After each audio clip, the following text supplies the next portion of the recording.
Yes, we'll be back from the break. You're still watching Smart Means Business. Amanzu Barija here, driving you, but it's exactly 5 minutes past 9. Like I told you, as we in our business insight today, we shall be taking a look at mineral exploitation in our country, Uganda. But still, on top of that, before we proceed, I would love to remind you that the markets on the Zabo platform are back, and for you to participate, it's quite simple. Star 292 hash is simply the code that will avail you the options where you will be in position to actually buy government bonds and securities for a fee of just 15,000 Ugandan shillings. Now, as I speak right now, the market's already opened, and they open at exactly 8:15 a.m. and they will be running all the way to 3:15 p.m. That is East African time, and this is effective Monday up to Friday, apart from the weekends and the public holidays, where these markets cannot be accessed. But of course, despite that, you have the rest of the days to capitalize and make money, something which I believe is quite key and instrumental when it comes to your financial development and prosperity at the same time. Zabo made this a reality for you. That's why it simply says, My Money Matters. East Africa tells you, do something new for yourself. Remember, it is 2023. Well, now to proceed here, like I told you, my guest this morning is the chairperson of board, Precious Minerals Traders Association. That is none other than Tugum Sirize Collins, and he's here this morning as we are going to take a look at Uganda's minerals, the state of exploitation of minerals. You're very welcome, sir. Thank you. Good morning. A very good morning. Thank you. Yes. Now, it's quite very interesting. Yes. Being part of the private sector, yes. As you mine minerals. Uganda has quite lots of minerals, but maybe before, as we are laying a foundation, what are some of those unique minerals that we possess as a country, Uganda, which probably some people may not know, that actually are very valuable and are on really high demand in our country, Uganda? Excellent. You see, with Uganda, there are minerals that are mined, and then there are minerals that are traded. Traded. Yes. Well, so, there's a difference. Meaning you can import and then export, traded things you import and export, but then there are those also you mine. So there are those which are precious, and then there are those which are not necessarily precious. So of course, the oil, then among the precious you have gold, diamond, you see the precious stones, you got, then the others like marble, there's uranium, there's lithium, there's cobalt. So all these minerals. And what we want to see, what we believe is possible for Uganda, because Uganda is located at the center of the heart of Africa. And if this is the pearl of Africa, it means our name is affiliated with mineral definitely. So ideally, we need to position ourselves to how do we become the mineral trading hub of the continent and probably of the world. Because there are those like Dubai that don't have even a single mine, but they made a conscious decision, both private sector and leadership, to make their center the hub. The hub. Yes. Okay. So which we can also achieve in Uganda, and not in long, because it's hardly, Uganda gold became the #1 exporter for Uganda. Just recently, in a few years back, and not any other commodity can do that. How do you overtake someone who has been a champion?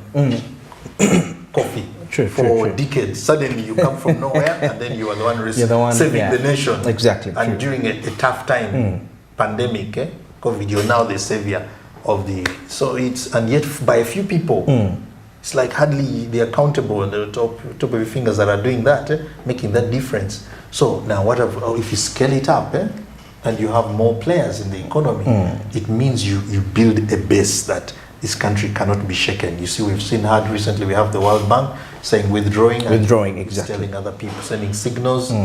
People may start feeling like, don't deal with Uganda, but when you have gold, when you have any other, people will come. You have what they want. Yes. Do you think can I call it exploitation of oil, because which was discovered in Hoima, will some sort of a way contribute to our enhancement of mineral, like some sort of an addition as a catalyst? Yes. Oil is important. Oil is important.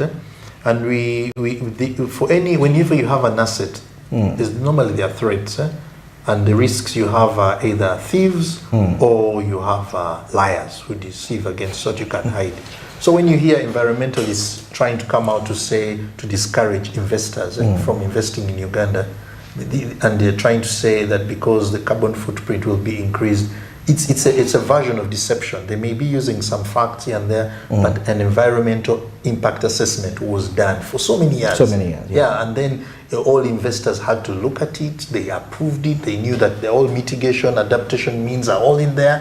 A lot of money will be spent to a very high degree. But now they come out and they're telling investors some lies to stop financing us. But oil will make a huge difference. Okay. And because we need energy to run industry. And you see the president has been, single-handedly pushing this campaign on, what do you call this thing? You call it value addition. Value addition. True. And we to have value addition, you need energy, power, reliable. And true. when you are producing something, you have a reliable source of energy. But when you are importing it, it's stable. Okay. So today they can close the border, and then you cannot have fuel, diesel coming in, or even aeronautics for our planes to fly around, or even our trains. But it's very important drilling and that refinery in this country to power our value addition. And it is better, much better, to be one of the nations that are heavily endowed with the minerals, but when you look at the lifestyles of people, it doesn't really reflect. And sometimes it scares me that, what if Uganda were likely to head into that, rich, into, wealthy, but the minerals don't seem to be benefiting. Now, I want to understand, as you private sectors, at what extent are you impacting communities in terms of probably the revenues that you generate from this oil, and you give back to the communities as private companies? Definitely, there's a whole value chain, and with these commodities, it's cash, it's money, so a lot of people benefit, and communities transformed, are improved. We also want to see how we can, there are a lot of new purifying reagents to avoid health effects. So the community, if you have a mineral like gold or so, the community is at an advantage. Yes. And so anything they dig out or participate in cleaning, they benefit. Yes. And so they won't be broke. What they may need is mindset change. Attitude change. That when you have such quick money, how do you utilize it for long-term benefit? Investment. Yes. Either you build a proper house, you build you improve on your gardens, you improve your learning, things of the sort. Because when something comes so quickly and it can jump like that, it sometimes messes up people that they take it for granted. They don't know how to value. But the question you raised about why having like DRC, and also here most of these come why they're poor. Very poor. It's a question of valuing our heritage. Yes, we don't value what we have. We've been taught and conditioned to not value what we have. We don't. And it comes from basics. It's a spiritual, more cultural thing, where it's like you don't value your own people. Take for instance, if you have a Ugandan who is talented, is gifted at something, and then you put them aside and you prefer a foreigner, Indian or American or one, to work with on the matter. Absolutely get you. That attitude is the core problem of this. Because when you change that, then people start to value what they have. They even utilize it better. But when I don't value it and I don't know how to utilize it, and of course I don't benefit from it. And someone else who values it and values their own people, values their own culture, benefits. So they come here because due to the love of the people makes them leave where they are. Yes. They come here, take back to that people they love. They are people they love, and then they keep it. They have banks, reserves, where they store this gold and all these other commodities. Here we could have had storage facilities with good security, and then we earn money on them just by storage. But just to storing. So it's because they love they're patriotic to their own where they came from. Now recently there was a the first daughter launched a book, and I remember and the idea she coined was that there was slave trade. It was an economic issue many years ago, people leaving the country, and then she explained that it's a crisis that has kept Africa losing good people, and also anything valuable potential yes. people, So which means, but it's an idea that because the human being is at the center of all things. So so when you start to value your own people and you give them dignity, anyway, I wanted to coin an idea that is what's valuable from that launch, is that she gave the example of Jacob Esau, something, and said that Esau despised the inheritance. Jacob valued it. He knew what it means. In the heart. So inheritance is also invisible, is not just the physical thing. Have you seen rich people pass on things to their children and then the next thing they're selling it for peanut? Exactly. The whole estate is going for nothing. For nothing, true. Yeah. You have a media guy who is very good at media, but he's so old. And all the young people are trying to compete with him, but they can't make it. But if they honor him and celebrate him, they get the same thing. You see, you attract what you honor. Exactly, you attract what you honor. I like that. You see, like now in the realm of politics, you look around and say, is there another man like President Museveni among the NRM? You look among them and you don't see among them. So you wonder, this man has been with you, you're all around him, how come you're not producing, replicating the man in the context of his ways, his wisdom, imitating his spirit, his convictions, his sacrificing. So that's when we see 2 or 3 of you come out, because thing says that wisdom is justified by her children. You got for free. Like being in Uganda, I have it for free. I never paid for it. The nature, the what. So now, from that point, how do I utilize the cultures we have, the kingdoms, the what? I got them for free. How do I translate them in my generation into an asset that I can exchange with those who don't have it? If it is languages, if it is art, if it is the culture, the sensuality, all those things, how do I translate them into an asset? So that's now a broad spectrum, because you see, in dealing with minerals, it's about values. So if you are not somebody who understands how to relate and deal with valuable, precious things, it's now how you become what you call it, scammer, fraudster, those kind of things, fake things. Of course, not to mention that many people, when I tell them, I'm trying to urge many professionals and many Ugandans to get involved into this trend. But many of them have a negative attitude, because they hear news, they hear every time they hear about gold in their community. Of course, what comes when people mention gold, what comes in their mind is crime, something related to crime. I mean, some people feel like maybe if you have gold, you are liable. Because it's an asset, it's a heritage. We are at the center of many production centers around of this product. And now that with the World Bank, these people are coming for us. They are really planning serious things. But we with these precious minerals we have, we can leverage on them, because we value what we have. We also value our own people. We don't despise our own people. We shouldn't let our tribal differences, our religious, make us devalue. When you see a man is the best at woodwork, is the best at politics, is the best at engineering, you forget the other things. And you say, I honor you for what you have. And to show that, sports, running, Kiprotich, he should feel very lucky or proud.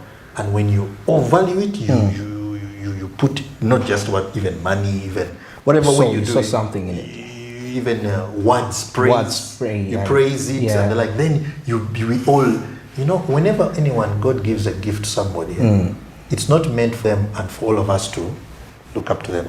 Like you see the crisis we have, there is lack of talent transfer.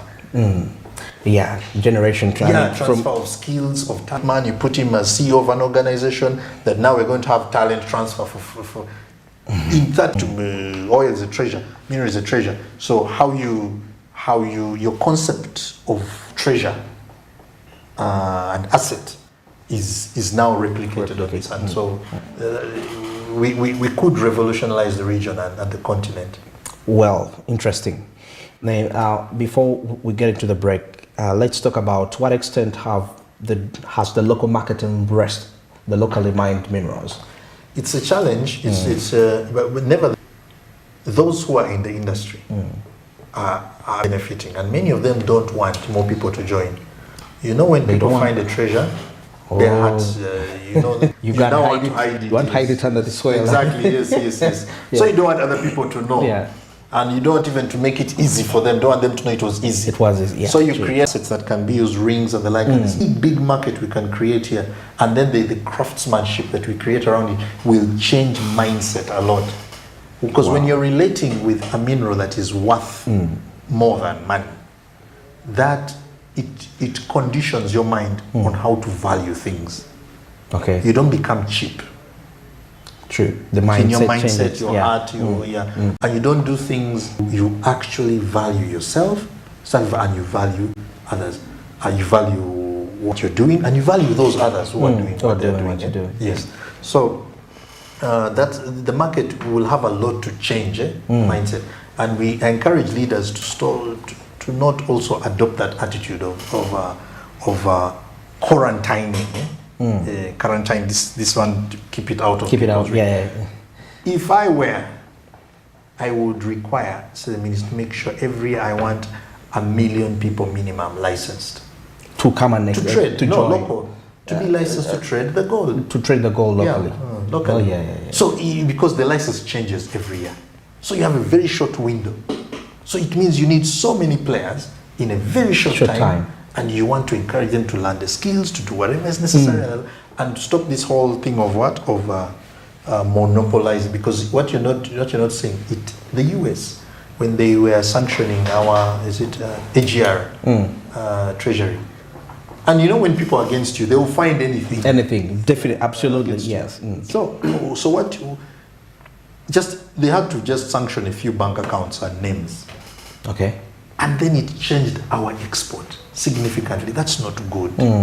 That's not good at all.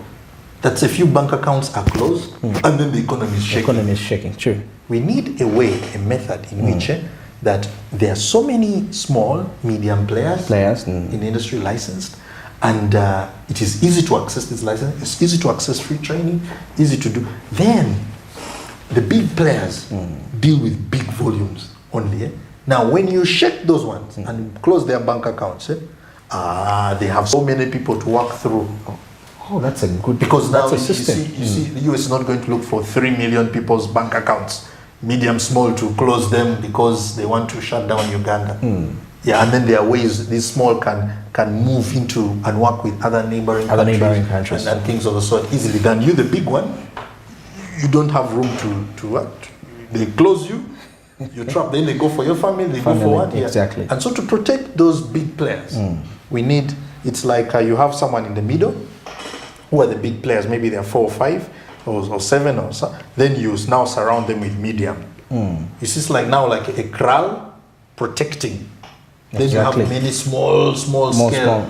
Then of course you have the artisans and the like, but it's like you've created a whole garrison that is not easy. If they come for you, the business will not die, because all these others have a huge fleet that is network. Yes, a network. Yeah, they can't be a finisher. Wow, very interesting in here. I'm with Tugumi Sirize rather. Collins is the chairperson of Board Precious Mineral Traders Association, and in our last discussion, you mentioned something about having more people licensed to be able to distribute this gold within the local markets, something which is still very lagging behind in our country, Uganda, and he's been elaborating the advantages associated with having these outlets, these networks, that once we are hit somewhere, at least we still have some stability stand. Well, still on top of that, I would still have to remind you that the markets on the Zabo platform are on as we speak right now, and the *292# is simply the USSD code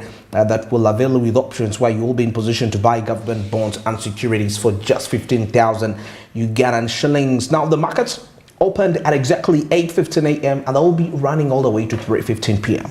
And that is East African time. This is effective Monday up to Friday. apart from the weekends or the public holidays when these markets cannot be accessed. But of course, despite that, you have the rest of the days to capitalize and make money. Something which I believe it's quite very key and instrumental when it comes to your financial development as an individual. Zabo made this a reality, but still I would love to remind you that on top of star 292 hash, you have to register with your national identification number for you to proceed efficiently. And that's why Zabo says my money, my future, and Altex East Africa also comes in and says do something new for yourself. Remember, it is 2023. Now we'll take a short break and we'll return. We shall be proceeding with the state of exploitation of minerals in our country, Uganda.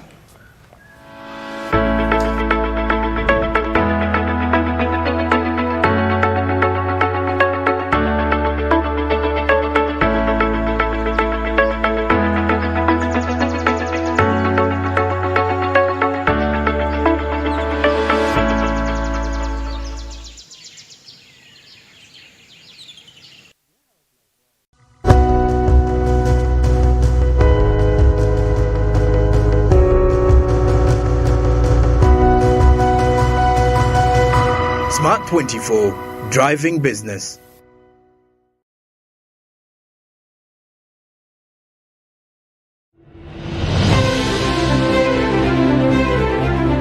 And in talking news, MTN has improved on their data voice bundles. You can now call across all networks for the same price. We've talked to several eyewitnesses on the ground, and this is what one of them had to say.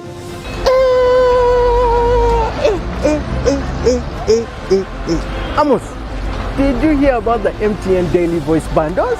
So, to join many more other Ugandans in daily voice bundles, dial *100 *21# or use the My MTN app to start enjoying. Stay tuned for more offers from MTN.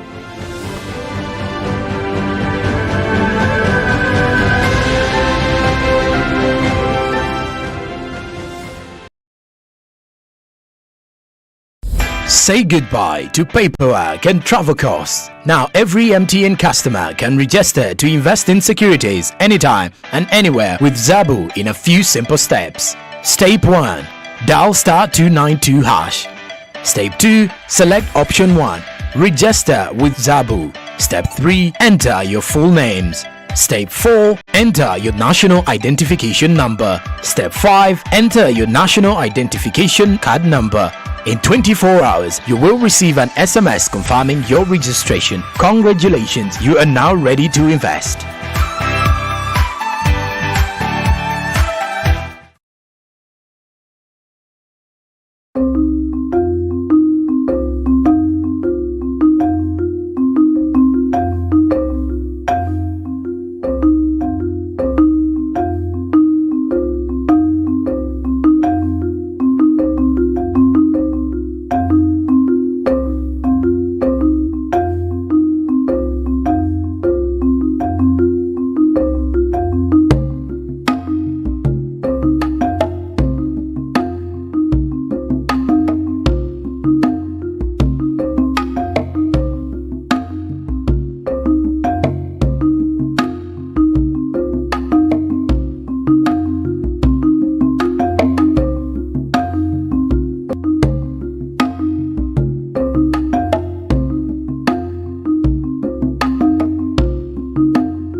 Smart 24, driving business.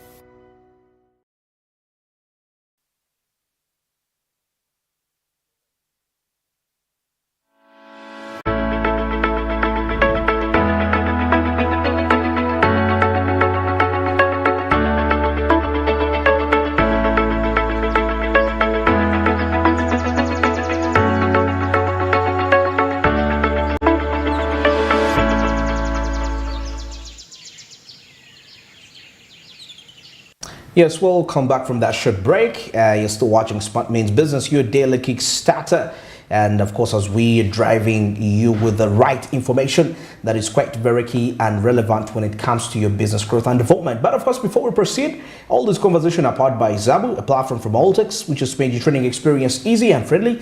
Star 292 hash is simply the code that is to avail with options to be in position to buy bonds and securities. That's 15,000 Ugandan shillings. Now the market's already on.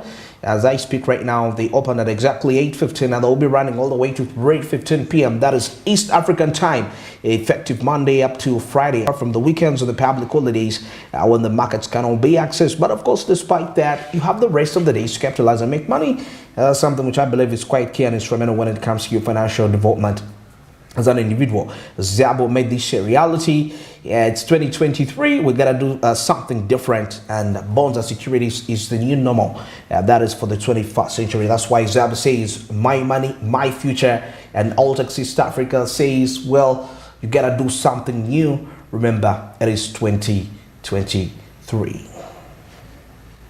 Now, of course, to proceed with Tugumu Series, Collins, of course, chairman of Board Precious Minerals Traders Association. We are still discussing that is the state of mineral exploitation in our country, Uganda. So, Mr. Collins, yeah, as we said, we're going to be dwelling on the private sector. Maybe take us through since, because I know the private sector has been involved in this for quite a while. How was it with the private sector in mining? Yes, the private sector has a lot of potential to revolutionize this industry and to bring the name Pearl of Africa to actualization. To actualization. There are many obstacles to the private sector because private sector depends significantly on public policy. And infrastructure that has been set. Say, for instance, financing is one key factor. The Financial Act does not provide for minerals to be one of the elements for collateral. But if given that now, and I believe that is influenced by IMF and World Bank. Okay. So if now our leaders in government can, those in government and the president can change that and say minerals is now one of the elements of collateral, you will see the private sector getting more opportunity to participate. And there will be more opportunities to get credibility, credible players. Because now that it is kept hidden and the like, there are more scammers increasing. Oh, yes. The only reason why you have something fake being prevalent is because the original is scarce. The reason you'll have fake teachers is because you have the genuine ones are scarce. True. Fake doctors because you have genuine ones. Fake preachers or pastors because the genuine ones are. So the key is magnify, promote the genuine ones. And media has a big role to play. Absolutely. When you now identify genuine and only talk about the good things, then it becomes like there's no fake. There's no fake. But if you now only look for bad news and to sensationalize people, then you only make create a picture that they are fake minerals. Fake. Fake. Yes. Gold is bad. The last time someone was robbed and things like that. So that will help a great deal to change our mindset. Rather with you. Yes. Then and the other obstacle is around what I would say craftsmanship. Of purifying it, utilizing it locally. That we have some finished products here, rings, jewels, things of the sort. So we notice mostly they are Indians and the like. But for us to get our population to become a market that Ugandans prefer to have pure gold, not the fake gold, as wedding rings, as earrings or the like, because we can make it a culture. Sure. Yeah, because Christmas was made a culture. And so the teddy bears and all those trees are just a culture to market trees. Sure. So if you now we make gold a culture, that, gold rings, gold ornaments, then we create a market that buys these things, even gold used as collateral.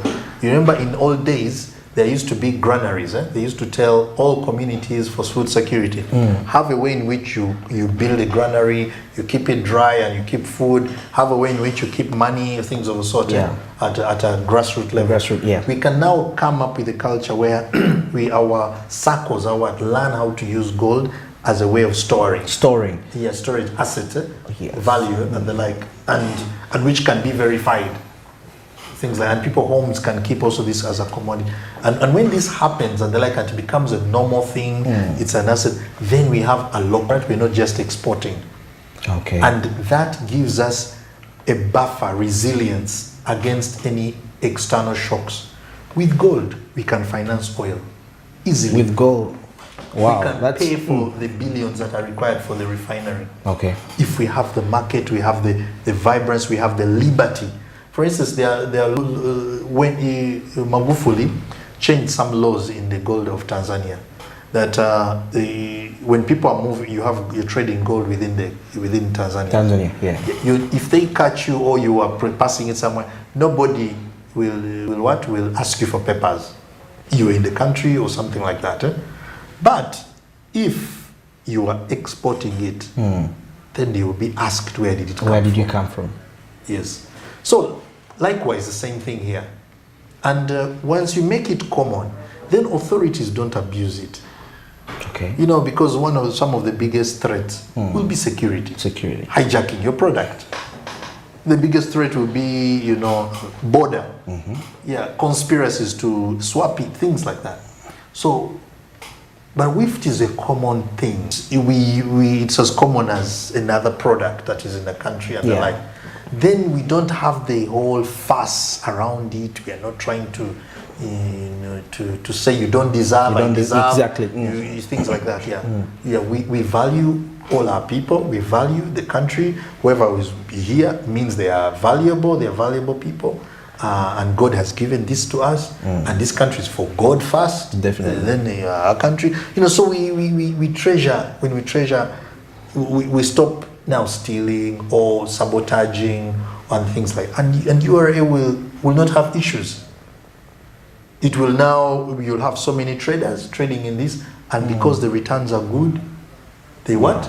Taxes are good. Taxes are good. Yeah, taxes. Yeah. Everybody's participating. Now, you can see we're coming from the lockdowns of pandemic. And the lockdowns were not a recommendation, they were from abroad, WHO, things like that. But then they're not going to compensate for the broken supply chain. By the way, they're not going to compensate. And yet there are local ways we could have, because Uganda had history of fighting epidemics. Yeah. So now, in the same way, when you see people pulling out like that, they are not going to give you money and things of the sort. You must prioritize self-reliance. In fact, to mention this, why I'm saying self-reliance is a priority. There is a Prophet Elvis Mbonye. I know him. About 8 years ago, there's a prophecy I saw on YouTube, and he's saying that he's going to see the US economy going down and not recovering. I remember. Now, if that is happening, and the US economy is not going to recover, and we know it, Ugandans are the first to hear it, why are other countries treasuring this prophecy more, using it, fighting for BRICS, they're all working on self-reliance, but Uganda, who produced the thing, it means we don't value our own. We've not positioned ourselves to see, because I believe whenever there is a downfall, there is somebody, a rise up somewhere. Someone is going up. Yeah, exactly. It's an opportunity. Yeah, we should be on the front line. Yeah. Because say there's this prophet who's speaking things that have not yet been seen. And they come to pass. So we get it.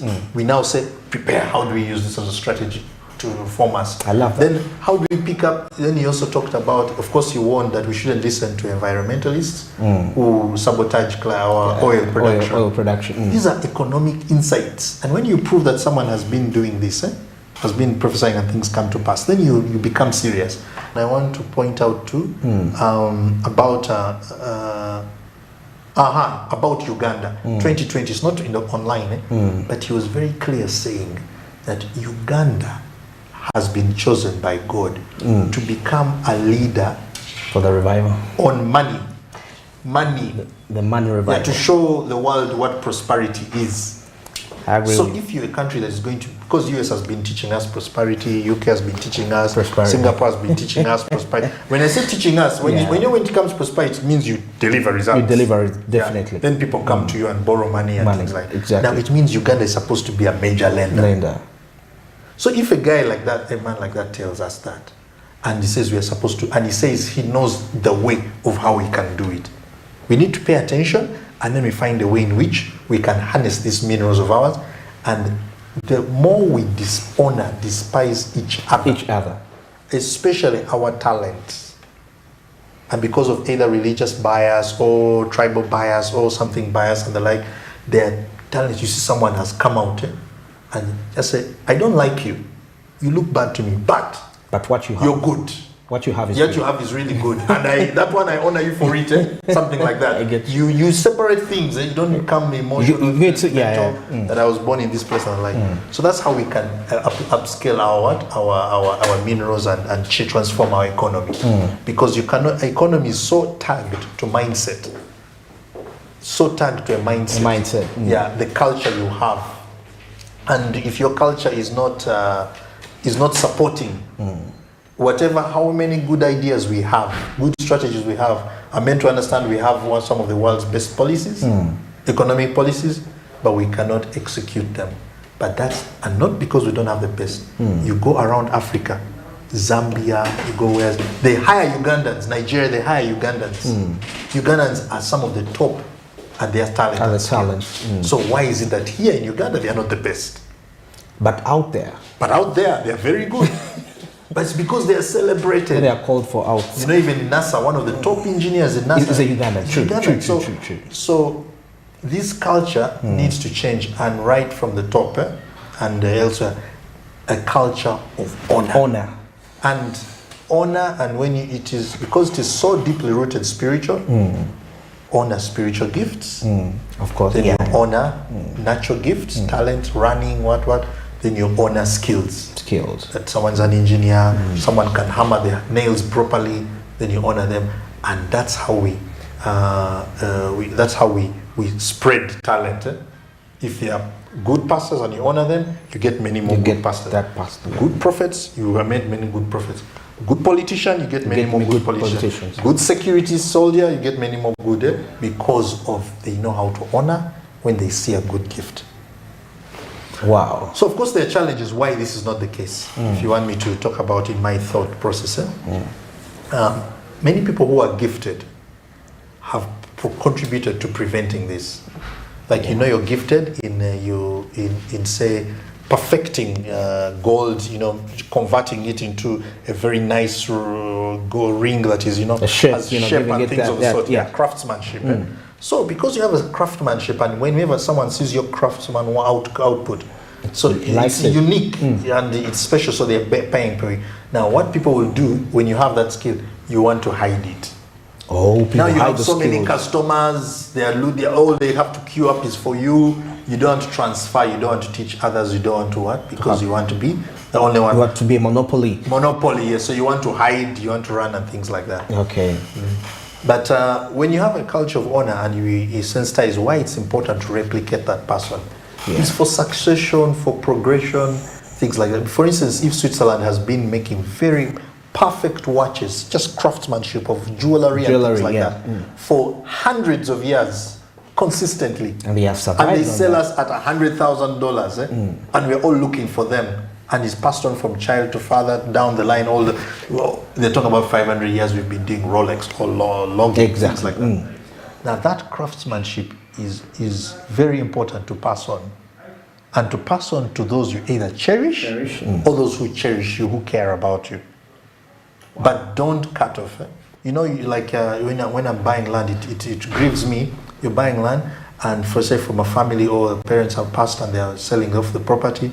Then you find they are fighting. And the one is trying to get, they come behind the others to betray. Betrayal, all these things. We need to get rid of betrayal, get rid of intimidation, fear. You find all these kind of things. Greed, jealousy, things. We need to get rid of those energies and look for enhancing our assets and developing and empowering. So partly gifted people like the stardom, and which is good. But if you have a culture of honor, you give them the stardom. Spiritually, it will come to you. You'll get it. Of course, once you own it, you get it. Secondly, now those who are received, if I'm an apprentice, say of Museveni, and I learn his political method or his way of style of what security, because it's good at those two, and I master it. If I get that thing from him, the challenge is that when people learn, they don't want to follow. There is learning and there is following. Yes, there's following. So when you pick up a gift from someone, that's why now also these people who are gifted, they hide it. They only look for their children, because you know your children will continue building your empire. But they may not even have the capacity to carry that mantle. And sometimes children are not interested in your craft. Exactly. Are not interested in your craft. But I'm explaining why this craftsmanship is scarce, and why we need talent in the minerals industry, to become widespread. To the managing of assets is a craftsmanship. We are having professionals who have the head knowledge about asset management, but they're not gifted in managing assets, money assets, land assets, mineral assets. So we need that gifting, that thing that is, it's a gift. It's not school that gave it to you. You've taken it to another level. Wow, it's God-given. Yes, you've made it a God-given thing. And so back to why we need to leverage on this is the idea of self-reliance. Uganda needs to come to a place where it says, for cash, making sure we are liquid, we need to build our gold industry and allow so many Ugandans to participate. Make it easy for students to know that in our country, we all wear gold. Gold. I cannot give you a gift of what? I give gold. If I meet a Kenya girl or what girl, I say gold. I'm giving you gold. They say Ugandan guys are serious. Because we've created a culture. You have a culture. Yes. A culture. We don't give banana leaves for copper. Yeah, I say copper. As a gift. Then, on the other hand, also self-reliance, our petroleum. We make sure we actually have been able to have independent production, processing, so that we're able to export to our region. And we have energy for vehicles and things. The issue of climate and the like can be addressed easily through efficiency, improving the efficiency of the fuel, the quality of the fuel, and the efficiency of the engine.